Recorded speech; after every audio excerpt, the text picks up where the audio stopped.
નમસ્કાર, હું રાકેશ પંડ્યા. આપ નિહાળી રહ્યા છો અડીખમ ગુજરાત. શ્રી ખોડલધામ ટ્રસ્ટ કાગવડ સંચાલિત cancer hospital and research centre અંતર્ગત જામનગર શહેરમાં વોર્ડ નંબર 15માં શ્રી ખોડિયાર માતાજીની શોભાયાત્રા તથા દરેક સોસાયટીના મુખ્ય સ્થળોએ માતાજીની મહાઆરતીનું ભવ્ય આયોજન કરવામાં આવ્યું. જ્યારે આ રથનો પ્રારંભ રણજીત સાગર રોડ પર આવેલ યુવા પાર્કમાં સોમનાથ મહાદેવના મંદિરેથી કરવામાં આવ્યો હતો, જેમાં કેબિનેટ મંત્રી રાઘવજી પટેલ, ધારાસભ્ય દિવ્યેશ અકબરી, મેયર વિનોદ ખીમસુરિયા, શહેર ભાજપ પ્રમુખ વિમલ કગથરા, જિલ્લા કોંગ્રેસ પ્રમુખ મનોજ કથિરિયા તેમજ શ્રી ખોડલધામ ટ્રસ્ટ કાગવડના પ્રવક્તા હસમુખભાઈ લુણાગરિયા અને ટ્રસ્ટી ગોપાલભાઈ રૂપાપરા, નાથાભાઈ મોગરા સહિતના સર્વે સમાજના આગેવાનોની ઉપસ્થિતિમાં મા ખોડલનો રથ અને કેન્સર હોસ્પિટલના રથનું પ્રસ્થાન કરવામાં આવ્યું. શહેરના વોર્ડ નંબર 15માં અલગ અલગ સોસાયટીમાં સર્વે સમાજના લોકો સૌ સાથે મળી માતાજીના આગમનના વધામણા કર્યા હતા. તેમજ આ શોભાયાત્રામાં 2 ખાસ રથ તૈયાર કરવામાં આવ્યો છે. તેમાં એક મા ખોડલનો રથ અને બીજો કેન્સર હોસ્પિટલની થીમ દ્વારા રથ તૈયાર કરવામાં આવ્યો છે. જ્યારે મા ખોડલની શોભાયાત્રા આજરોજ વોર્ડ નંબર 15ના અલગ અલગ વિસ્તારોમાં પરિભ્રમણ કરી રહી છે અને વિસ્તારની સોસાયટીમાં લોકોમાં માતાજીના રથની વધામણા માટે અનેરો ઉત્સાહ પણ જોવા મળ્યો.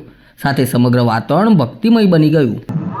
આજે આમ જોઈએ તો ખોડલધામ ટ્રસ્ટ અને નરેશભાઈનો જે ધ્યેય છે કે એક આ સમાજને સોસાયટીને કેન્સર મુક્ત બનાવવું એવા ઉદ્દેશ સાથે રાજકોટ નજીક પડદરી તાલુકાના અમરેલી ગામે જે cancer hospital and research centre બની રહ્યું છે એના લાભાર્થે આજે જામનગર શહેરમાં વોર્ડ નંબર 15માં આ કેન્સર એમની માહિતી લોકો સુધી પહોંચે અને દરેક લોકો ખોડલધામ ટ્રસ્ટ દ્વારા જે આ અભિયાન ઉઠાવ્યું છે એમાં જોડાઈ શકે એવા ઉદ્દેશ સાથે વોર્ડ નંબર 15ની દરેક સોસાયટીમાં ફરશે.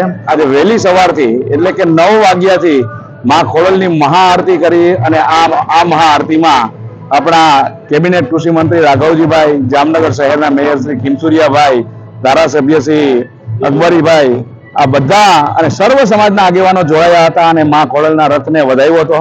આ રથ આજે આખા દિવસ દરમિયાન દરેક સોસાયટીમાં વોર્ડ નંબર 15ની પરિભ્રમણ કરશે અને ઘર ઘર સુધી લોકોને માહિતી પહોંચાડશે કેન્સરની અને આ કેન્સરના ઉપચાર માટેની જે હોસ્પિટલ બની રહી છે એમાં એક ફૂલ નહીં તો ફૂલની પાકડી અર્પણ કરી અને આ એક મહાકાર્ય અને ભગીરથ કાર્યમાં જોડાવા માટેની માહિતી ઘર ઘર સુધી પહોંચાડશે. આના માટે અમારા ખોડલધામના ટ્રસ્ટીશ્રીઓ, જામનગરના ખોડલધામની સમસ્ત ટીમ, ભાઈઓ અને બહેનો ખૂબ મોટી મહેનત ઉઠાવી રહ્યા છે. સોસાયટીમાં જાય છે ત્યાં સર્વ સમાજના લોકો આ માતાજીના રથને ફૂલડે અને આરતીથી વધાવી રહ્યા છે અને ખૂબ મોટી સંખ્યામાં લોકો માતાજીના દર્શન કરવા ઉમટી રહ્યા છે.